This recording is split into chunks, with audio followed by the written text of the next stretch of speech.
Earful Tower listeners, first of all, thanks for a record-breaking November, 14,000 downloads. That is way higher than I ever would have guessed a year ago when I started this project. So thanks for listening. Now, today we've got a language-based episode. We're going to be chatting with Camille from FrenchToday.com. She's one of my favorite French language teachers in the world, and it's all about difficult French words to pronounce. We've got about 10 of them in there. She walks me through it. You're going to find out pretty quickly just how terrible my pronunciation is, but that's okay. She's there to help us all out. And then hang around for a story from tour guide Corey Frye at the end, but this time it's not about a mystery of Paris. It's also about language. Yep, the whole episode's about language, and that's partly because you guys asked for it. So popular demand, and you get it. Now, before we get into the episode, I want to do a reminder that the season finale is already coming up. It's going to be the 50th episode that I've ever recorded, and I'm going to do it live. So December 13th at the Point Éphémère. If you're in Paris, go on the earfultower.com for all the details. If you're not in Paris, you can also chip in on the donations page because it is entry by donation. But I'm going to put the episode out after. So if you like the show, chip in whatever you want. €1, 1,000 euros, whatever you're feeling like. I don't really mind. And yeah, enjoy that season finale, which is also going to be like a Christmas party and a 1-year anniversary because we've been doing this show for a whole year. Anyway, as for season 3, I'm thinking to get it started about February 1st, and by the time that comes around, we're going to have set up a little crowdfunding thing for the people who really like the show to support it. So if you want to be one of the early birds to help out with it, then you can get in touch and I'll point you in the right direction. Otherwise, I'll be sharing information about it soon. But enough about that. Let's learn some of these French words that are impossible to prononcer. Let's go. Earful Tower with Oliver G. Okay, Camille, I've got you on the phone. Can you hear me? Yes, I can. The wonders of technology. Absolutely. Isn't that fantastic? So I've called you because you are an expert when it comes to the French language, and that's mostly because you're French. I mean, that's always an advantage, but also because you're a teacher, right? Is that? Yeah, and I would say that it's also because I'm an American, actually a citizen, and so I can really understand the difficulty for an English speaker to try to learn the French language as a French person myself who is still trying to learn the English language. So you're doing an exceptional job with hardly any accent at all, I must say. Oh, sure. No, you're really good. I mean, a lot of French people have an extremely thick accent when they speak English. Yours isn't thick at all. You've before we talk about how I'm going to ask you to help me with these absolutely impossible to pronounce words, I just want to give a bit of context to the listeners about what's just been happening in this studio. So there's a man who I asked very kindly to not hammer next door. And as soon as we started this interview for the first time, he started hammering after about 1 minute. Even though he promised me silence absolu, which I took to mean absolute silence. So I bribed him with a coffee. So I reckon we've got at least, 10 minutes while he drinks the coffee, while we can talk? How long does a Frenchman take to drink an espresso, Camille? It all depends if he smokes or not. Yeah. Let's hope for one time that someone's smoking. So let's firstly, before we even get to these words, you're living on the other side of France, northwest, in a town name that I can't pronounce to even begin with. You said it once. I guessed that it began with a P. What was it? Paimpol. Paimpol. And it sounds more like bubble than a town name. Yeah. Think of bread. Right. Pain. And then pol. Pol. Paimpol. See, it's not that hard. Yes. Okay, so it's funny. I think we get straight into it.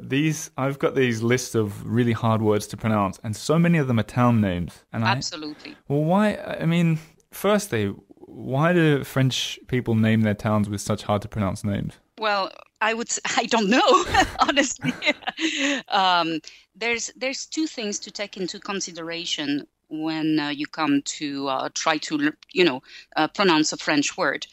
If it's a proper name, like the name of a person or the name of a town, there's basically no rule. You cannot apply the common rules of French pronunciation to proper names. So if you don't know it, you can't sound it. It's true for a French person as well. I was going through your list and... well, believe it or not, Versailles, I did know. Versailles was an easy one. Some of them were easy. Exactly. I'm going to go through the harder ones though. The list that you're referring to is one of the ones that are posted online. I think we're going to pick the hardest ones out of them. Okay. Well, so Versailles is very well known, and I guess that a lot of problem for English speakers is that they see all these silent letters and they don't know which one to pronounce and which one they should stay silent. I reassure you that as a French speaker trying to read English, we kind of run into the same kind of problem. Imagine. I'm so grateful that English is my first language, because sometimes I look at it with outsider eyes, just all the GHs and things like that. I wonder how the heck could anyone learn English? I'm impressed anytime anyone's learned English. When I was 18, I went to Ireland, and I was hosted in a family who lived outside of Dublin, and I didn't know how to get there, and the taxi didn't know either. And then I just left in that taxi. I gave him the name of a town which I could not pronounce.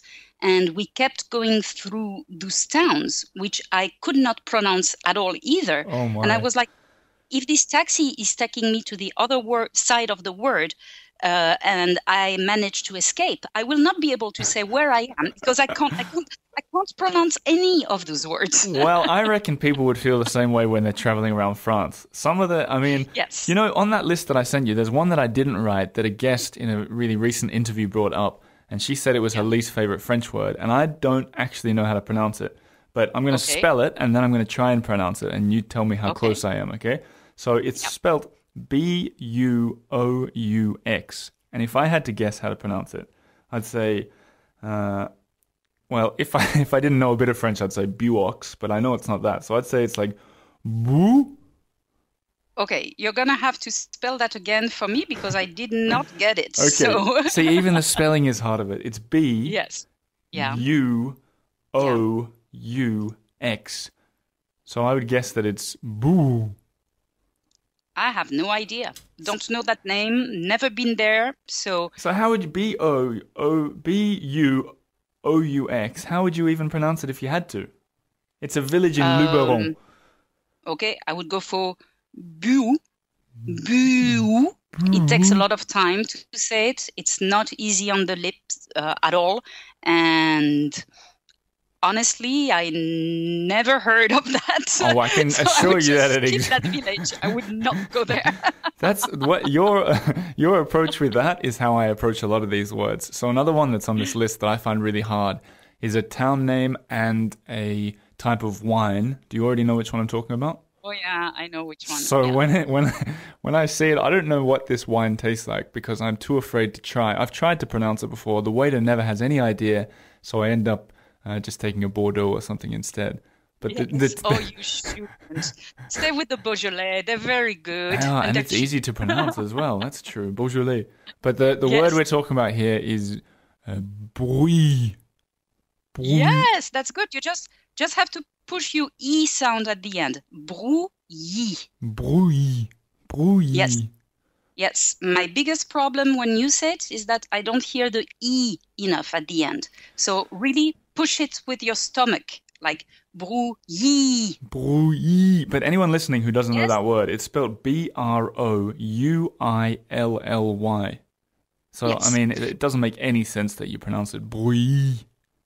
Well, Brouilly. It should be Brouilly, Camille. It does. No, it doesn't, because you are running into the infamous ILL sound in French, which is the sound Y, which is the sound that you find in Yahoo. Okay? Can you say Yahoo for me? Hang on. You know how you said it's ILL? I'm not surprised that that's the bit that makes everyone sick, because it literally says ill.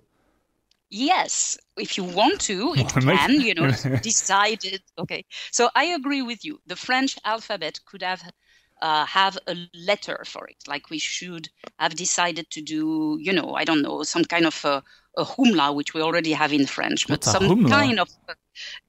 Isn't that an Arabic dip?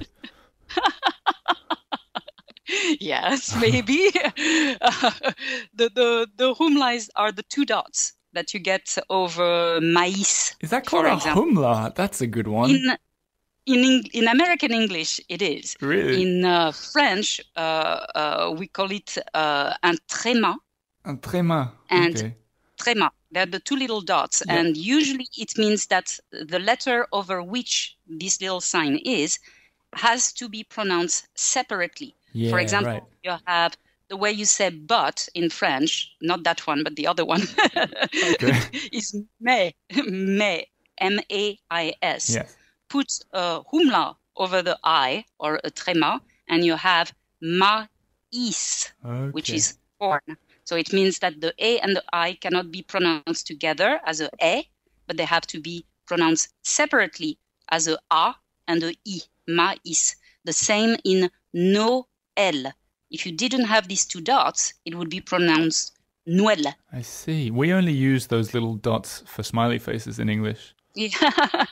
That's the only time. Yeah. Okay, but so back to what you're back to the E. To the E, okay? So I agree. It would have been much easier that French found a special character for it, but it didn't. For some reason, the language evolved to say that ILL can be pronounced either il, or like in the exception, mille, ville, tranquille, and the words that come from it, million, milliard, etc. Otherwise, when you have an ILL, it's going to be pronounced y. So first, let me tell you that this y sound is only going to happen with a combination of a I plus LL. Okay? If you have an OLL, it's all. Okay? If you have a ALL, it's al. So no problem. Just the ILL you have to be careful with. Okay? And then, so once you can in written see this ILL, you know you're going to have this y sound. Yeah. Now, it's So not that I'm just complicated. repeating it after you don't ignore me. Absolutely. Now, actually, the way you work with this y sound is you start putting a vowel sound before. So you can repeat after me. Say E. E. Say I. I. Just like an I in English. I mean, not just like, but Right. kind of like an I in English. I. I. Okay? Ouille. Ooh, I'm imagining all the listeners in America good. and Australia and France are sitting there in their cars just repeating with us. I hope you guys are. Well, and now that you have E, you know how to say une fille. Fille. So by this logic, now that I've learnt it, I should be Yes. able to pronounce the French word for frog and kettle without any Yes. problems. Shall I do it? So Try. the French word for frog is Grenouille, which we would pronounce Grenouille. Yes. Let's try again. Grenouille. Yes, that's it. Okay, but it sounds a bit stupid. I have to concentrate so much. I'll never be able to... When the frog jumps past, I won't be quick enough to point it out to someone because I'll be focusing on getting the sound right. Absolutely. So you have to remember you're not going to have any E sound. The E is going to be part of your ya. So it's really the sound ouille, Ouille. Okay. nouille. Grenouille.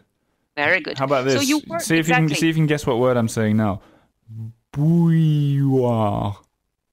Yes, I know which one. Bouilloire. It's Bouilloire. the thing that you kennel? No, it's Kettle. not. Kettle, yeah. Something like that. Yes. Yeah, kettle or water boiler that you make your tea with. I can't say that word either, but I'm really grateful that a lot of people in French, when I used to work in an office with French people, they would often say, or at least I'd often say, donnez-moi l'eau. Like, can you give me the water so that you don't have to pronounce that word. There's a backup for all these words is you just find the way around them. Yeah, and you know what? There's also tons of English words I cannot pronounce, and I lived 18 years in the States, so we all have our limits when it comes to pronunciation, and it's fun, it's fun, it's frustrating, it's everything at the same time. Yeah. Sometimes when you master to conquer one of these words that you've had trouble with, and you can actually use it in a conversation, whoa, it's fantastic. That's true. But you're going to have to pause and think about it, okay? That's the thing, is that people often think that when you are fluent in a language, blah, blah, blah, blah, blah, you just speak and you stop thinking. It just comes naturally as it does in your own language. Well, it seldom is the case. When you want to speak fluently in another language, you're going to have to make an effort at it. You're going to have to work on your accents. Like, for example, right now, I'm using my English voice. If I was using my French voice, my pitch would be much lower. So I will be speaking the same way. The accent will be the same. But see, my pitch just went way down. This is my French voice. Now, if I want to make an effort and sound a little bit better in English, I have to raise my voice. Interesting. And it's extremely tiring. You're doing a great job. I wonder when I speak French, what I sound like to French people. I wonder if they think of me as a very different person to who I am in English. I imagine they must. Well, it's something also is that you have to, and that's really difficult, accept that the perceptions of other people is going to be different. You're not going to be as witty in another language, for example. You're probably not going to be as funny because you won't be able to come up with the words as fast. So that's really complicated. For example, when we're in France with my husband, I'm the funny one because I can tell the jokes and so on. I mean, the puns, the play on words, they come to me very, very quickly. Whereas when we're in America, it's awful. Like I can't show off anything because by the time I put the words together, and then of course all my friends they're my good friends, and they're gonna make fun of me, and I make big mistakes, and sometimes like I have some words that I don't use in English, like to focus. Oh man, that's a classic mistake with a lot of French people, isn't it? Focus. Yeah. If anyone hasn't figured it out, it sounds a lot like F-U-C-K-U-S. Yeah. I'm not going to say it. Well, I once said to a prospective student on the phone, that I focused a lot on grammar. Oh. And I can say that I got a lot of laugh out of that. Oh, wow. Hey, we need to get through some more of these unpronounceable words before the man starts hammering again. But before we get onto that, what I like about talking to you, Camille, even though this is the first time we've spoken on the phone, is that I can always ask you a question about French and you seem to have an answer. But I've got a tough one for you today, okay? Okay. I play basketball a lot, and it's a really good way for me to learn weird slang and, the kind of things these French guys say. Often I have no idea. But I played last night, and this one guy did a really good shot, and the other guy yelled out, "Bien joué, papi." Why is it funny? What does it mean? Well, yeah, because it's so random. That's why it's funny. Okay. I don't know. Do you watch American TV at all? Yeah, sometimes. Do you watch the series called Modern Family? I've seen it, yeah. Well, the mother keeps calling her son, "Hey, papi." Well, right, yeah. The same thing, So you have this, and then maybe he was calling you also papi as a grandfather. And why are they calling me grandfather? Why are they I don't know.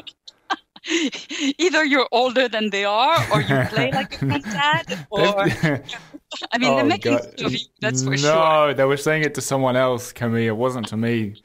No. But I hear it, and it doesn't sound like... I thought they were saying dad, like papa. That's what my guess was. But now I know it means grandfather or child, which makes even less sense, to be honest. But hey, on that note, let's get on to another couple of hard words you can help me with. Okay.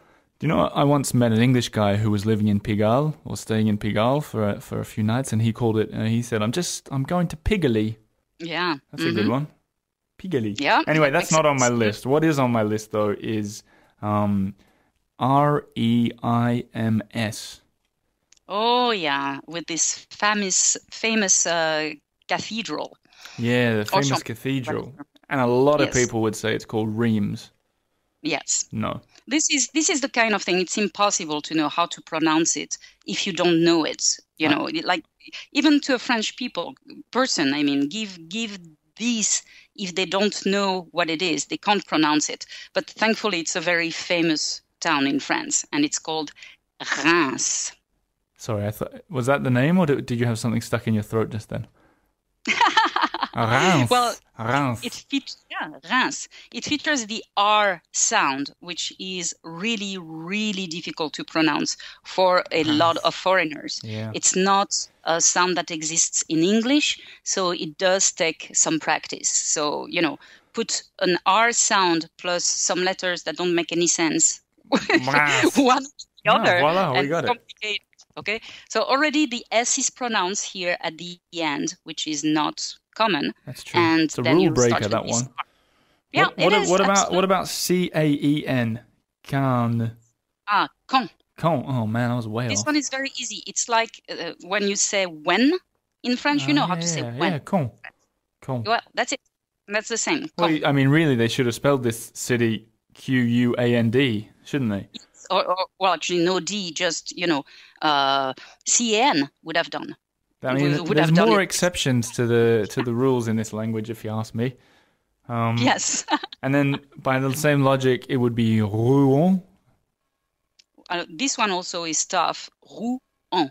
Rouen, which is another Yes, town, but this also one, north.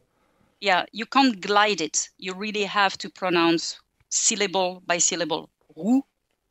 You can't try to have it glide like the language usually does. Okay, I think I've got it. And now, what about a famous one is Serrurerie. Serrurerie. Yes. That's okay. Okay. Locksmith. So serrurerie, if you're really, enunciating, but usually the way I'd said it is serrurerie. Serrurerie. Kind of like there's three. Yes, exactly. Serrurerie. And that means a locksmith, the guy that fixes your locks. You see that word all over Paris. The locksmith would be un serrurier. Oh, yes. Actually. So it's more like the place where the locksmith works. Serrurerie thankfully, is where the serrurier is.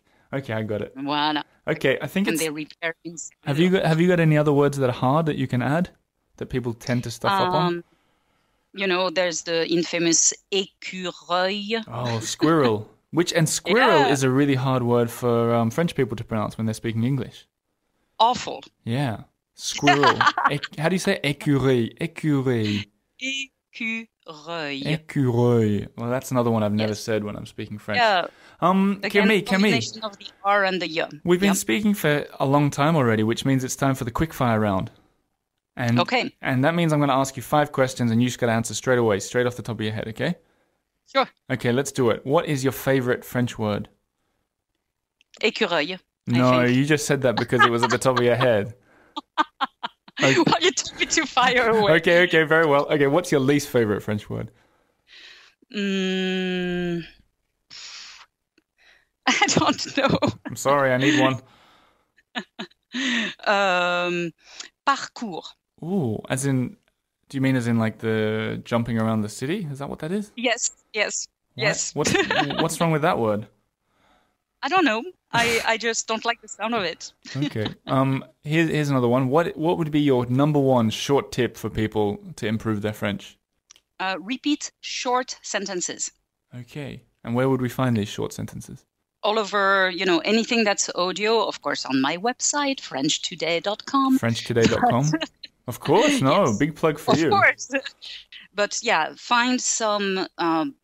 to improve pronunciation, you need to work at it. It's not only by listening that it's going to happen poof like that. Okay, so find some modern, clear recording of audio, if possible, something that you could use, like, sentences that you could actually be using. And then just sentence by sentence, try to mimic everything, not only the words, but also the gliding of it all, where the person breathes, the rhythm. Okay? So learn by sentences. That's I've never heard that one before. That's cool. Well, try, if you go on my blog, there's, so French Today, in the blog section, there's an article about 9 steps to improve your French accent, and it's all in there really Okay, clearly. I'm going to link to that one as well. 2 more questions, not about language. You're up in northwestern France. What's the one thing anyone should see when they're in the northwest? Well, the sea is everywhere. So, The sea? the sea, just, take the time to go and look at the sea. You can see the sea anywhere.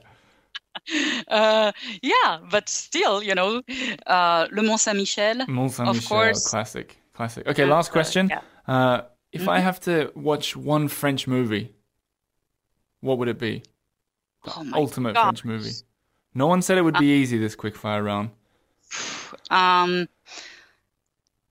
For me, it will be La Grande Vadrouille. Oh my god, I can't believe you put in one with ILL in it. Le Can't Grand explain this one. La Vadrouille. Grande Vadrouille. Vadrouille. And What does that mean? The big... we don't even know what it really means. It's the big trip, like planned trip. Okay. Yeah. Okay, le grand vadrouille. And how would you use that in a sentence? Could you say like, I'm gonna go, just, you know, Je vais prendre un grand regarder. No, we can't use it. It's really the title of the movie. We don't use it for anything else. We don't use the noun vadrouille anymore. It's wandering, if you want. We use it as a verb. Okay. Voilà. Okay, well that's good. I'll put the trailer in for that on the website, the earfultower.com. Yes. That was a quick fire round. You've been Camille. We've been talking about French today. We've been talking about hard words to pronounce. I don't know if I've come out any better from it, but I'm going to listen to this episode and repeat and repeat and repeat. And then next time we talk, I think I'll be able to impress you. Wonderful. I'm sure you will. Well, thanks for being on the show then, Camille. And thank you very much for having me. Well, that was Camille from French Today, and now we have time for one more guest, and he's sitting in front of me. It's me, Corey Frye. French Fry in Paris. FRYE, Yes. FrenchFryInParis.com. Right. Well done. The Paris Whisperer. That was a proper plug right from the gate. The Prince of the Paris Pavements. Stop. Okay. You're going to embarrass me. And yourself. How are you, Corey? I'm doing well. How are you? I notice your voice is much better. I'm healthier. Nice. Healthier. What was it in the end? Bird flu? Yep. Yeah. Stop eating pigeon, man. Yeah, it was the Paris pigeons. Oh, yeah. By the way, aren't they the cockiest bird that you've ever seen? I mean, they'll fly right in your face. They don't give a damn. Eagles in Africa. Oh, really? Yeah, one took a clementine out of my hand. Serious. Do you often walk around with clementines in your hand? In Kenya. Yeah. Whoa, and it always. just reached out. You're lucky it didn't grab your And you know what? head. They go, don't walk near the eagles. They'll grab stuff out of your hands. I thought, well, eagles wouldn't grab like a mandarin fruit, like a citrus fruit. Oh. Wrong. How you were wrong. Why do you think I got 4 fingers? Anyway, He has all his fingers, people. Don't worry about Old Oliver. time. He's gone. Language. That was an interesting chat. You haven't heard it because it was on the phone. Correct. But I can only imagine it was fantastic. Yeah. I learned a lot.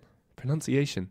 Yeah. Yeah. Language is fascinating. And I actually brought something language related. We talked about language before. Remember that? We have. Bistro. Yes, exactly. Yeah. If people join me on my Montmartre tour, they'll see exactly where the word bistro was invented according to the local legend. So let's jump right into it. This is less of an actual Corey's story, but just some fun facts about French that I've noticed. Now, I'm not a linguist, but these are things that I've noticed in my usage of the language, and I think you'll appreciate this. Does the year 1066 mean anything to you? 1066. Yeah, it does. Yeah. Conqueror. Exactly. Yeah. William the Conqueror. Hey. Well done. I'm so proud. I don't know well what done. he did. Did he? He conquered. He built the pyramids or something? No, I don't know. He conquered. You were doing so well. Yeah. No, he invaded England effectively. And so we had this blend starting in the 11th century of French and English the trendy culture. 11th century. Yeah, like the arrondissement, Yeah. which you always call trendy. True. Because you live there, right? So, Correct. Yeah. We just had a lunch in the trendy 10th. We did. Should we? Holly Belly. Yeah, exactly. Holly Shout Belly. out to Nico, past guest. Past guest, past episode on the Earful Now, Tower. how are you going to link him to William the Conqueror? Oh, you don't have to do that. I'm under no obligation to do so. You're right. No, I came here to talk about the fact that at that moment, the French and English languages were just mashed together. Okay. And in fact, some linguists today estimate that as much as 50% of English words are actually from French. Interesting. Imagine that. Yeah. So to all of you listening out there, especially you who are trying to learn French, know that a lot of the words that you already know are in fact, French words, right? So I want to give you an interesting... Have you ever noticed that when you're writing out sort of the written French, sometimes a vowel in French will have a hat over it, this little accent. Sure. Like this little... They call it a chapeau, actually. in French, Yeah. hat. A little. I'll explain what you're doing there. You Yep. were touching your fingers together in a sort of right angle, like a pyramid. Yeah. This always comes back to the pyramids. So that kind of hat. It's not like a top hat. No, it's not a top Yeah. hat. Although, wouldn't that be great to have a top hat accent? Posh French. That's super posh. Yeah. So I think you guys know what I mean, where you see the little hat-shaped accent over specific vowels in French. Do you know why they're there? Shelter. Shelter for the vowels. Yeah. It's because there used to be an English word that had an S and they removed the S. So whenever they remove the S from one of those former English words, you put a hat over the vowel. That makes sense. There's a popular word, of course, a lot of them in French, like hotel. Hotel. Hostel. It used to be hostel. Yeah. What about chateau? It has a hat over the letter A. Chasteau. It used to be chasteau or a relative of castle. Ah. Right? Is that interesting? I can give you some other examples as well. Pâté. Exactly. Paste. Which would be paste. Yes. Yeah. Pâte in general means any sort of paste. Yes. Like pâte à bois is wood paste that you use at your home. What about forest? Do you know the word for forest? Forêt. Forêt Forest, isn't it? with an O with a hat in the French, right? The O has a hat. At. Haste. Yeah, exactly. I've got that written right here, actually. I can't see that. I'm just on fire today. You are so on fire. Yeah. So isn't that interesting? It's kind of like an apostrophe for the missing, like in the O and do not. Exactly. Don't or won't. Yeah, exactly. They just did it one step better in French, as they often do. They didn't do a little dash for an apostrophe. They did a little hat. Exactly. So do you know near Notre Dame on Ile de la Cité, there's a hospital, which is called Hôtel Dieu. Oh. Hôtel Dieu. Yes, it's right facing the Notre Dame. Right, yeah, Yep. facing the square. So technically, that is the hostel of God. Wow. What does that mean? Well, God's home or God's... Wow. you know, Is it still a hospital? Oh, yeah, yeah. Huh? Actually, the institution itself of that hospital is the oldest in Paris. It Intriguing. used to be on the other side of the parvis of the square there, and then they relocated it. Good door, the Notre Dame. Beautiful door. I've actually got a story about the doors of Notre Dame that I won't whip out right now. Save it for... I'm going to save it for a rainy day. Yeah. Hang on, you've done one about the woman that jumped off on our embroidery episode. I know. Was that the story? The ghost of Notre Dame? Yeah. No, I got plenty of so- stories. so- Anyway, to finish up, I want to give you a few other random relationships between French and English. Every, or almost every English word that ends with ION or TION, question, nation, direction, action, caption, have their equivalent in French. Almost exactly the same word, you just change the accent. So what is question? Question. What is nation? Nation. Nation. And so that's an interesting way to basically explain that you already know, as the listeners out there, you already know tons of French words. I remember old Jim talking about that. I Oh, think. really? Yeah, he said something about direction. He was loving it. Old Jim's great. Yeah. You're talking about Jim Morrison, the singer of The Doors, who's still alive. Any regular listeners know what we're talking about. We're pulling up so many callbacks to previous true. episodes. Yeah. And that's not intentional, folks. We're not trying to promote the previous stuff. It's I just, am. Well, you're not. You're so self-obsessed. All you do is talk about You your know own what stuff. we're going to do? I'm going to do a little future shout out. We're going to do the best of the Corey stories coming sometime over Christmas. Nice. A little Christmas special for I you look guys. forward to that. Yeah. Before we wrap up, some of you might be interested too, this concept, especially Americans. St. Louis, Missouri. It's a city that everybody knows in the U.S., named after a medieval king, St. Louis. Wow. St. Louis the Ninth. I got one for you. New Orleans. Ever heard of that? Yeah, I believe I've come across New Orleans. It's like the old Orleans, but in France it's pronounced Orléans, and it's in sort of western France. Yeah, absolutely. And it was a king. No, I just made that up. One last thing before we wrap up. People in Detroit, do you know that the name of your city is actually French? Détroit is a French word that means a narrow strait or narrow waterway. Wow. So in summary, everyone listening who maybe doesn't speak French, and I know there's some of you out there at least, you probably know more French than you think. You probably do. So whenever you're trying to speak French, just include as many of those words as possible. I do that. If I don't know the word in French when I'm speaking French, I just say it in English but with an accent, and you'd be surprised how often you get by. I think that wraps up Corey's stories. There was a lot. There's a lot there to digest. Yeah, but we're talking language. That was people asked for a language episode, but I'll see you next week. We're doing 2 episodes a week at the moment. Have you noticed that? Yeah. 2 episodes a week. So I'll see you later this You're week. a prolific man. Yeah. Some would say a Renaissance man. Some would say that. Would they? I've never heard that. No one would say that. But thanks for coming in. Well, thank you. I'll and see you we'll next see time. you next week. Earful Tower with Oliver G.